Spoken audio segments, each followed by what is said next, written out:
Mirpur coaching রুমের পক্ষ থেকে আমি মোহাম্মদ রাশেদুল ইসলাম সোহান তোমাদেরকে সবাইকে আমন্ত্রণ জানাচ্ছি আমার দ্বিতীয় ক্লাসে। প্রথম ক্লাসে আমরা যেটা নিয়ে আলোচনা করছি তার পরবর্তী ক্লাসে এখন আমরা আলোচনা করব পরিবর্তনশীল যোজনী, পরিবর্তনশীল মৌলগুলো যে বৈশিষ্ট্যগুলো প্রদর্শন করে তা নিয়ে ব্যাখ্যা করব। তো শুরুতে আমাদের দেখতে হবে যে পরিবর্তনশীল মৌলগুলো কি কি বৈশিষ্ট্য প্রদর্শন করে। যেমন 1 নম্বরে এদের আছে পরিবর্তনশীল যোজনী প্রদর্শন করে, পরিবর্তনশীল যোজনী। 2 নম্বর হচ্ছে এরা হচ্ছে রঙিন যৌগ গঠন করে, রঙিন।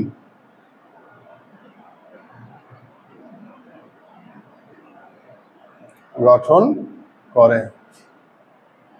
3 নম্বর হচ্ছে চৌম্বকীয় বৈশিষ্ট্য আছে, হ্যাঁ,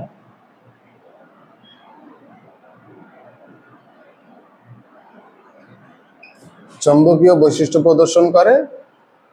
4 নম্বর হচ্ছে প্রভাবন ধর্ম রয়েছে।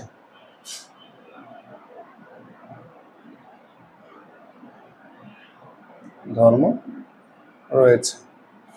তো আমি আজকে তোমাদের এই ভিডিওতে উল্টো দেখাবো, এই দুইটা না করে আগে করাবো 4 আর 3, তারপরে 2, তারপরে 1 দেখাবো। হ্যাঁ, যে কিভাবে প্রভাবন ধর্ম আছে, কি চৌম্বকীয় বৈশিষ্ট্য কিভাবে আছে, আর হচ্ছে রঙিন যৌগ গঠন করে কিভাবে, আর পরিবর্তনশীল যোজনী। তো প্রভাবন ধর্মটা খুব ইম্পর্টেন্ট, এটা পরীক্ষা আসে, খুব বেশি আসে পরীক্ষায়। প্রভাবন ধর্মটা যদি তুমি শিখে যাও তাহলে এটা তোমার জন্য খুব ইম্পর্টেন্ট। হ্যাঁ, তো আসলে প্রভাবন ধর্ম মানে কি? প্রভাবন ধর্মটা হচ্ছে যে পরিবর্তনশীল যে অবস্থান্তর যে মৌলগুলো আছে, সে অবস্থান্তর মৌল বলা হয় যে জিনিসগুলোকে। পরিবর্তনশীল না, জিনিসটা হচ্ছে অবস্থান্তর মৌল বা অবস্থান্তর ধাতু। হ্যাঁ, অবস্থান্তর ধাতুগুলার পরিবর্তনশীল যোজনী দেখায়, রঙিন যৌগ গঠন করে, চৌম্বকীয় বৈশিষ্ট্য আছে, প্রভাবন ধর্ম রয়েছে। তো অবস্থান্তর ধাতু যে জিনিসগুলো আছে, সেই ধাতুগুলো হচ্ছে যে আমরা শিখছি যে উত্তেজিত করে দেওয়ার পরে এদের হচ্ছে তোমার হচ্ছে যদি ডি উপস্তরে 1 থেকে 9 পর্যন্ত ইলেকট্রন থাকে, সেই জিনিসগুলোকে বলা অবস্থান্তর ধাতু। সেই অবস্থান্তর ধাতুগুলো হচ্ছে আমাদের এই প্রভাবন ধর্ম আছে। তো প্রভাবন ধর্মটা কিভাবে কাজ করে, কোথা থেকে আসে, এটা আমরা একটু দেখবো। তো প্রভাবন ধর্ম না, নর্মালি প্রভাবন মানে হচ্ছে প্রভাবকীয় বৈশিষ্ট্য, একটা বিক্রিয়াকে ত্বরান্বিত করা, একটা বিক্রিয়াকে কম খরচে। আমরা যদি ধরো কোনো একটা বড় প্রজেক্ট কাজ করতে যাই, তো আমরা চিন্তা করব কি যে আমাদের যে উৎপাদন হবে, উৎপাদনটা কম খরচে কিভাবে করা যায়। তো নর্মালি আমরা যদি ধরো অ্যামোনিয়া যৌগটা গঠন করি, নাইট্রোজেন আর হাইড্রোজেনের সাথে বিক্রিয়া করে আমরা যে জিনিসটা পাই, অ্যামোনিয়া পাই, তাই তো। তো এখানে যে অ্যামোনিয়াটা পাই, সে অ্যামোনিয়াটা এখানে আমাদের দেখবা যে আয়রন চূর্ণ ব্যবহার করা হয়। তো আয়রন নর্মালি একটা পরিবর্তনশীল অবস্থান্তর ধাতু, তাই না? তো অবস্থান্তর ধাতু যদি আয়রন হয়ে থাকে, তাহলে এই আয়রন কেন এখানে কিভাবে প্রভাবক হিসাবে কাজ করে?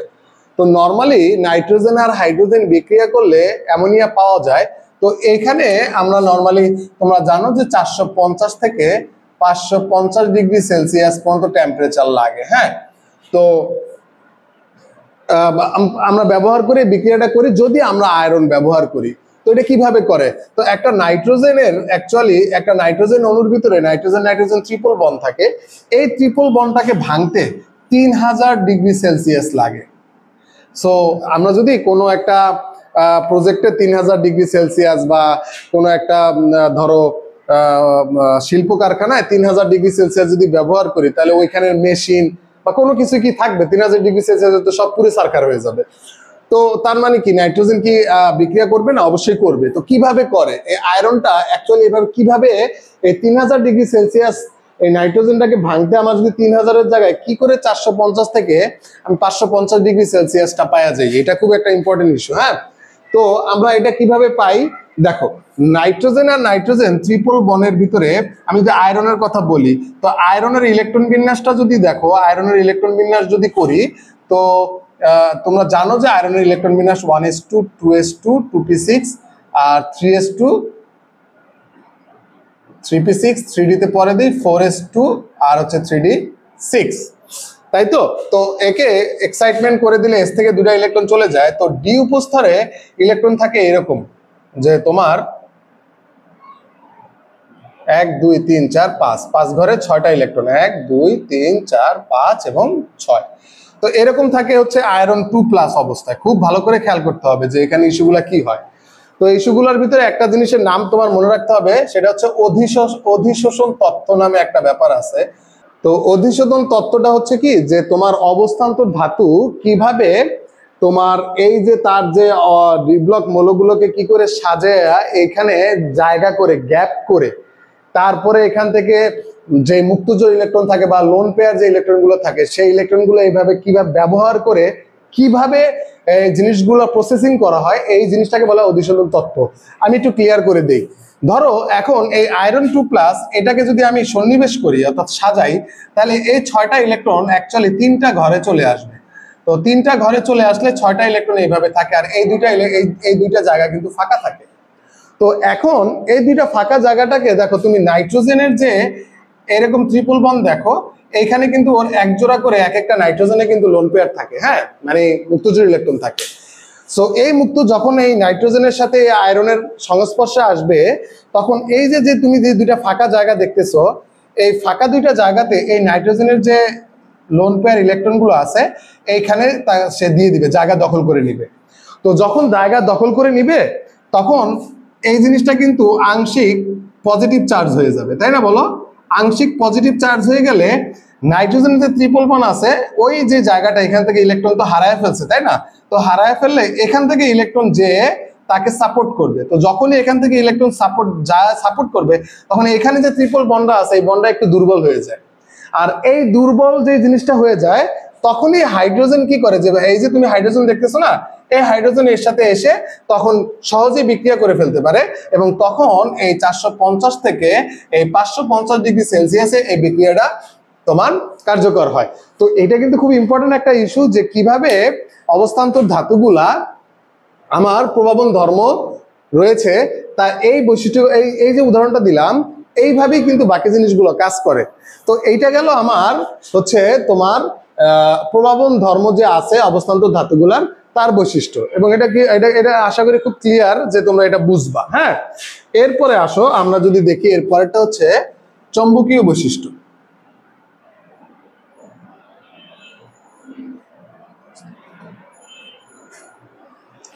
তো চৌম্বকীয় বৈশিষ্ট্যগুলো কি? চৌম্বকীয় বৈশিষ্ট্য হচ্ছে যে আমরা দেখবো যে অবস্থান্তর যে ধাতুগুলো আছে, এই ধাতুগুলোর ভিতরে ডি উপস্তরে যে জিনিসগুলো হচ্ছে বিজোড় ইলেকট্রন থাকে, সেই বিজোড় ইলেকট্রন গুলা হচ্ছে যাদের আছে তারাই হচ্ছে চৌম্বকীয় বৈশিষ্ট্য প্রদর্শন করবে। হ্যাঁ, তো চৌম্বকীয় বৈশিষ্ট্যের ভিতরে 3 ধরনের আছে। একটা হচ্ছে ডায়াচম্বক, ডায়াচম্বক, আর একটা হচ্ছে প্যারা চম্বক, আরেকটা হচ্ছে তোমার ফেরো চম্বক।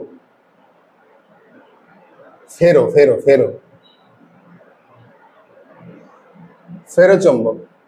তো যাদের বিজোড় ইলেকট্রন 0 তারা হচ্ছে ডায়াচম্বক হবে, যাদের বিজোড় ইলেকট্রন 1 থেকে 2টা থাকবে তারা হচ্ছে প্যারাচম্বকীয়, আর যাদের 3 থেকে 5টা থাকবে তারা হবে ফেরোচম্বকীয় বৈশিষ্ট্য। তো কিভাবে হয় দেখো, তুমি নর্মালি যদি দেখো একটা জিনিস চিন্তা করো, যে আমি ধরো নিলাম আয়রন 2+টা, যেটা আয়রন 2+, সেখানে 3d6 থাকে, তাই না বলো? তো 3d6 যদি থাকে 5টা ঘরে, আমরা 5টা ইলেকট্রন দেওয়ার পরে একটা ইলেকট্রন এখানে 1 2 3 4, দেখো এখানে তোমার হচ্ছে কয়টা ইলেকট্রন আছে দেখো তো, 4টা বিজোড় ইলেকট্রন। তো 4টা বিজোড় ইলেকট্রন কোনটার ভিতরে বৈশিষ্ট্য দিতে গেল?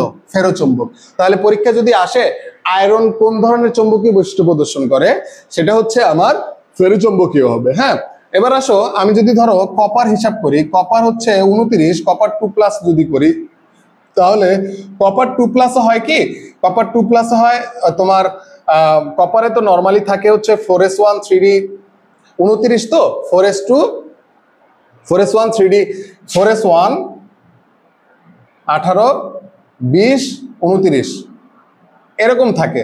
তো উত্তেজিত করে দিলে 4s0 হয় আর 3d 9 হয়। হ্যাঁ, তো 3d 9 হলে তুমি এখানে খেয়াল করে দেখো, 5টা ঘরে তুমি যদি 4টা 8টা 5 এরকম না, দাঁড়াও দেখাচ্ছি।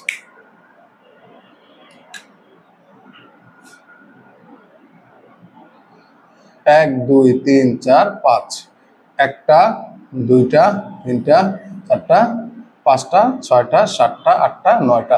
তো দেখো একটা বিজোড় ইলেকট্রন আছে, তাই না? তো একটা বিজোড় ইলেকট্রন থাকলে এটা যে চৌম্বকীয় বৈশিষ্ট্য থাকবে সেটা হবে কি, প্যারাচৌম্বকীয় বৈশিষ্ট্য। তো এইভাবে হচ্ছে তোমার ইলেকট্রন বিন্যাস করবে। তুমি ধরো আমি যদি এখানে ম্যাঙ্গানিজ নেই, ম্যাঙ্গানিজ বা তুমি ম্যাঙ্গানিজ নাও, Mn নাও, তো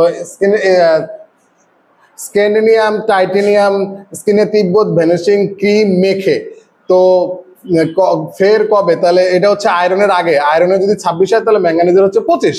তো 25টা হলে ইলেকট্রন বিন্যাস কিরকম হয়, 25 হলে 3d5 থাকে, তো 5টা ইলেকট্রন থাকবে এখানে। তো 5টা যদি থাকে তাহলে ডিতে যদি 5টা ইলেকট্রন থাকে, তো 5টা দেখো 1 2 3 4 5, 5টা বিজোড় ইলেকট্রন, তাহলে এটা হবে কি ফেরোচুম্বকীয়, তাই না? তো ফেরোচুম্বকীয় লাইক ধরো এবার যদি তুমি টাইটেনিয়াম দেখো, হ্যাঁ টাইটেনিয়ামে তুমি একটা জিনিস খেয়াল করে দেখো, টাইটেনিয়ামের হচ্ছে 22, তো 22 হলে দুইটা উত্তেজিত করে দিলে টাইটেনিয়ামের হয়ে যায় কত 20, তো 20 হলে তোমার হয় কত, 3d তে কয়টা থাকে, দুইটা। তো দুইটা ইলেকট্রন যদি থাকে, দুইটা ইলেকট্রন থাকলে দ্বি উপস্তরে দেখো তো একটা দুইটা 3 4 5, এখানে কিন্তু দুইটা আছে, তাহলে এইভাবে টাইটেনিয়াম কিন্তু হয়ে যায় তোমার প্যারাচৌম্বকীয় বৈশিষ্ট্য প্রদর্শন করে, তাই না? তো এইভাবে প্রত্যেকটা জায়গায় তুমি দেখবা যার হচ্ছে, তুমি এবার তুমি একটা জিনিস খেয়াল করে দেখো যে আমার যে জায়গাগুলোতে বিজোড় ইলেকট্রন আছে 4টা 5টা 2টা বা যেটাতে নাই, সেই জিনিসগুলোতে তুমি খেয়াল করে দেখবা যে কি বলে ওইটাকে, ডায়াচৌম্বকীয় হবে, আর বাকিগুলো প্যারাচৌম্বকীয় ফেরোচুম্বকীয় বৈশিষ্ট্য প্রদর্শন করবে। তো সব মিলে তুমি আবার দেখবা ডি ব্লক মৌলগুলোর ভিতরে, ডি ব্লক না শুধু অবস্থান্ত ধাতুর কথা বলছি, অবস্থান ধাতুগুলোর ভিতরে যে জিনিসগুলোতে তুমি পাবা না, জিরো থাকবে, সেগুলো হবে ডায়াচৌম্বকীয় বৈশিষ্ট্য, অর্থাৎ কোনো বিজোড় ইলেকট্রনই যাদের নাই, যাদের কোনো বিজোড় ইলেকট্রনই নাই, সেই জিনিসগুলো হবে আমার ডায়াচৌম্বকীয় বৈশিষ্ট্য প্রদর্শন করবে। তো আমরা নর্মালি তোমাকে যদি একটা এখন উদাহরণ দেই একটা যৌগ থেকে, যে এইখানে আসলে কিভাবে কাজ করে সেটাও তুমি দেখতে পারো। যেমন ধরো তোমাকে যদি একটা এক্সাম্পল দেই, Fe সায়ানাইড 6, Fe সায়ানাইড 6 ধরো এখানে আছে, আর এখানে ধরো K4, ঠিক আছে? তো নর্মালি তোমার হচ্ছে আয়রনের যে ইলেকট্রন বিন্যাস, আয়রনকে যদি তুমি উত্তেজিত করো 26, তাই না, 26কে যদি উত্তেজিত করে 2+ করো, তাহলে 2+ করলে ডি উপস্তরে কয়টা ইলেকট্রন থাকে বাবা, 6টা, তাই না? 6টা ইলেকট্রন থাকে না? তো 6টা ইলেকট্রন থাকলে তুমি দেখো 1 2 3 4 5, 5টা ঘর, হ্যাঁ 5টার ভিতরে ইলেকট্রন থাকে কয়টা, 6টা। তো 6টা করে দিলে, এখন তুমি যদি এখানে দেখো 6টা করে দিলে এখানে হচ্ছে ডি উপস্তর, তাই না, 3d, এটা হচ্ছে 3d, তারপরে কিন্তু 4s ঘর থাকে, 4p ঘরও কিন্তু থাকে, থাকে না? এটা কি আসবে এই পাশটা, ওই পাশে আসতেছে? আচ্ছা, তো ও যখন রঙিন যৌগ গঠন করে ও তখন এটা কি চাইপে আসে উত্তেজিত, তাহলে এখানে আছে 6টা ইলেকট্রন, তো তখন 3টা ঘরে চলে আসবে, 3টা ঘরে চলে আসলে বাকি যে ঘরগুলো আছে এগুলোতে একটা করে সায়ানাইড আসবে, একটা করে কি আসবে, সায়ানাইড আসবে। 4s এ যেমন একটা ঘরে সায়ানাইড আসবে, আবার 3p তে আছে 3টা ঘর আছে, হ্যাঁ, তো 3টা ঘরে তোমার 3টা সায়ানাইড যাবে এরকম। তো 3টা সায়ানাইড গেল, তো দেখো এখানে 1 2 3 4 5 6, তো 6টা সায়ানাইড চলে গেল। এখন এখানে দেখো তো কোনো জায়গাতে দেখো তো কোনো বিজোড় ইলেকট্রন আছে, কোনো বিজোড় ইলেকট্রন আছে, এখানে 6টা ইলেকট্রন আছে, তাই না? 6 তো আর তো জোড় সংখ্যা, বিজোড় সংখ্যা না। তাহলে এই যে যৌগটা দেখতেছো এটা হচ্ছে কি, তাহলে ডায়াচৌম্বকীয় বৈশিষ্ট্য প্রদর্শন করে, ডায়াচৌম্বকীয় চৌম্বকীয় বৈশিষ্ট্য এটা প্রদর্শন করে। তো আশা করি না আমি আশা করি তোমরা বুঝতে পারছো যে তোমার রঙিন কি আমি যেটা দেখাইছি, একটা হচ্ছে প্রভাবন ধর্ম আর একটা হচ্ছে তোমার চৌম্বকীয় বৈশিষ্ট্য। তো রঙিন যৌগটা আমি দেখাবো পরের ভিডিওতে, কারণ হচ্ছে রঙিন যৌগটা একটু শিখতে হবে জটিল ভাবে, আমি আরো সহজভাবে বুঝিয়ে দিব। বাকি জিনিসগুলো তোমরা আশা করি বুঝতে পারছো, এগুলো নিয়ে তোমরা একটু ঘরে বসে পড়াশোনা করো, পড়াশোনা করলে আরো বুঝবো। আমরা আরো অনেকগুলো ভিডিও সামনে আসবে, ঠিক আছে? আল্লাহ হাফেজ, আজকে এই পর্যন্ত।